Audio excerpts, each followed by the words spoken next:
की वादियों में सिर्फ बर्फ गिरती थी, अब वहां गोलियां बरसती हैं। कभी वहां हवाओं में इबादतों की खुशबू होती थी, अब वहां बारूद की बदबू है। 22 अप्रैल की वो मनहूस दोपहर थी। पहलगाम की वादियां सैलानियों की चहल पहल से गूंज रही थी। बच्चों की हंसी, कैमरे की क्लिक और माँ बाप की ममता से भरे स्वर। लेकिन तभी कुछ चेहरे नकाब में लिपटे हुए, जिनके दिलों में न इंसानियत थी न रहम, बस एक जुनून, जुनून नफरत, जुनून खून का। क्या तुम हिंदू हो? ऐसे पूछ पूछ कर एक एक मासूमों को मारा गया। मजहब बताओ, और फिर चल गई बंदूक की सीने चीर देने वाली आवाज। धर्म पूछ पूछ कर इंसानियत का जनाजा निकाल दिया गया उस दिन। और लहू, वो लहू जिसने जमीन को लाल कर दिया।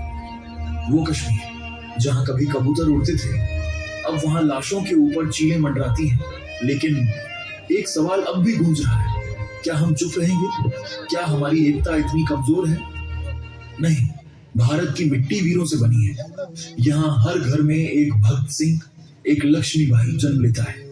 हवा का रुख बदल दूं अगर इरादा कर लूं, ये कायरता नहीं, ये चुप्पी भी एक तूफान है।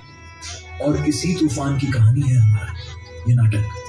वो साल था, नहीं वो जख्म था, 2025, जब पहलगाम की धरती कांपी थी और वहां जन्मी थी एक ज्वाला जिसने जवाब दिया लफ्जों से नहीं, हिम्मत से। तो आइए सुनिए उस कहानी को जिसे लिखा गया लहू से और सुनाया जाएगा आज इस रंगमंच से।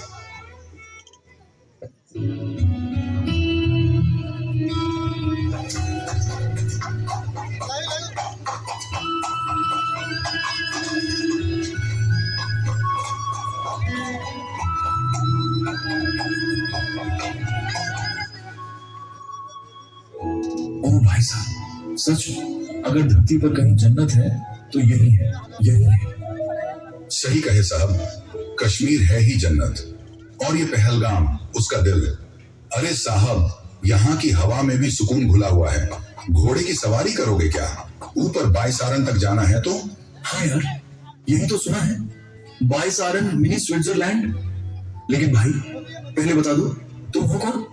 ऐसा लगे जैसे लोकल शायर हो। मेरा नाम है मोहम्मद यूसुफ गनी, तीसरी पीढ़ी से टूरिस्ट गाइड हूँ।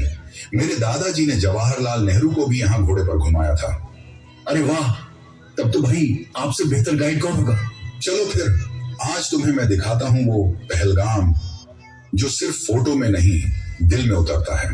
घोड़ा तैयार है, हवा भी तैयार है, चलो उस जन्नत की ओर।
तुम सब, हाँ तुम सब वहीं खड़े रहो, सामान नीचे रखो, हाथ ऊपर करो और कोई चालाकी मत करना। तुम, हाँ तुम सामने आओ। नाम क्या है तुम्हारा? धर्म क्या है तुम्हारा? मजहब बताओ। मैं हिंदू हूँ और ये मेरे साथ है, ये मुस्लिम है। लेकिन आप लोग हमसे हमारा धर्म क्यों पूछ रहे हैं? क्या कोई वजह है? कुछ समझ नहीं आ रहा। अब बहुत हुआ, सब बकवास बंद करो। जो भी मुसलमान है वहीं खड़े रहो और कुरान की आयत पढ़नी शुरू करो। और जो हिंदू हैं, हाँ तुम सब एक तरफ हो जाओ जल्दी। हमें कोई अमन चैन नहीं चाहिए यहाँ। साफ साफ सुन लो, मर्द आगे आए, औरतें पीछे हटें। कोई चिल्लाया या दौड़ने की कोशिश की तो उसी वक्त उड़ जाएगा। यहाँ से कोई जिंदा जाएगा या नहीं, ये हम तय करेंगे। अब बोलो, कौन मुसलमान और कौन काफिर? अब वो देखो जो कभी देखा नहीं है।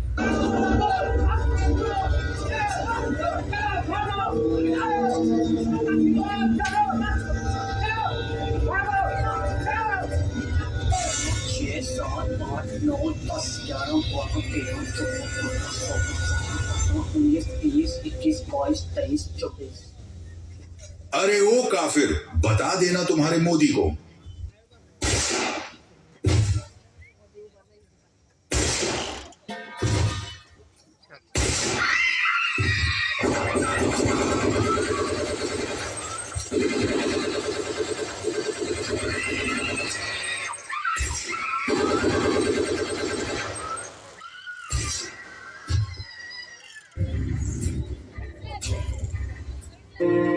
तेरी मिट्टी में मिल जावा, गुल बन के मैं खिल जावा। इतनी सी है दिल की आरज़ू, तेरी नदियों में बह जावा, तेरे खेतों में लहरावा। इतनी सी है दिल की आरज़ू।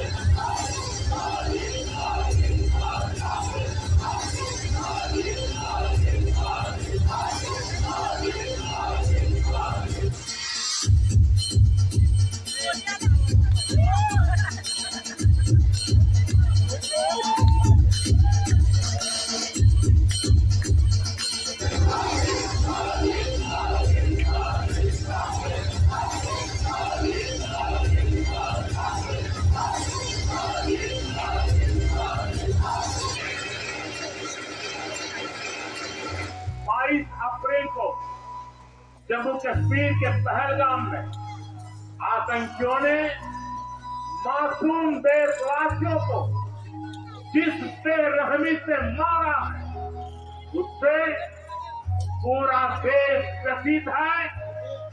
ये हमला सिर्फ निहत्थे पर्यटकों पर नहीं हुआ है, देश के दुश्मनों ने भारत की आस्था पर हमला करने का दुस्साहस किया।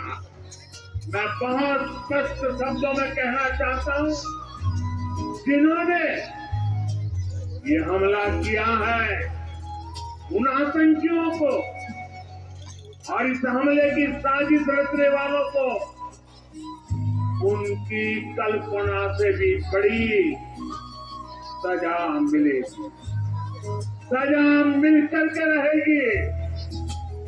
अब आतंकियों की बची खुची जमीन को भी मिट्टी में मिलाने का समय आ गया है।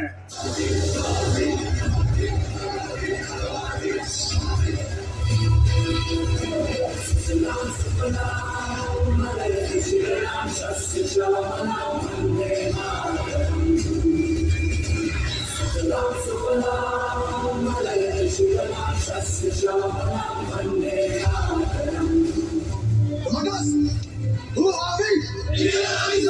Indian Army ने जंग शुरू की थी, but we will blind hell's set. How's the Josh? How's the Josh? I said, how's the Josh?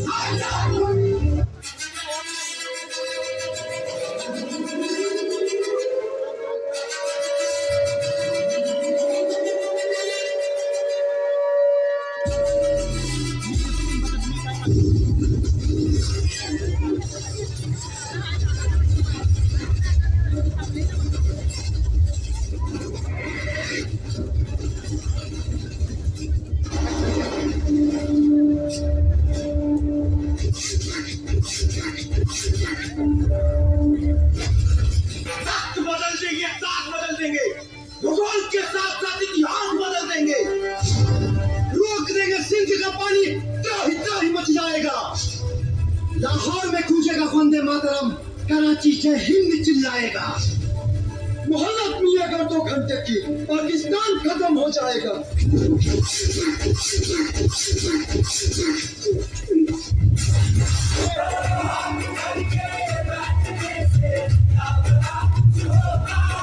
युद्ध समाप्त हो चुका है। भारत ने ऑपरेशन सिंदूर को पूरी तरह सफल बना दिया है। न्याय अब सिर्फ मांगा नहीं जाता, न्याय दिया जाता है और पूरा किया जाता है। भारतीय सेना ने पाकिस्तान की सीमा के भीतर घुसकर आतंकवादियों के अड्डों को तबाह कर दिया है। एक एक ठिकाना बर्बाद कर दिया गया है।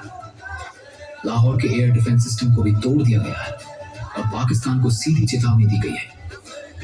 अब का भारत चुप नहीं बैठेगा, घर में घुसकर मारेगा। हमारी सेना के साथ आज पूरा देश खड़ा है।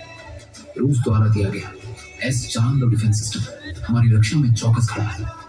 देश की एकता के लिए आज IPL जैसे बड़े आयोजन भी रद्द कर दिए गए हैं।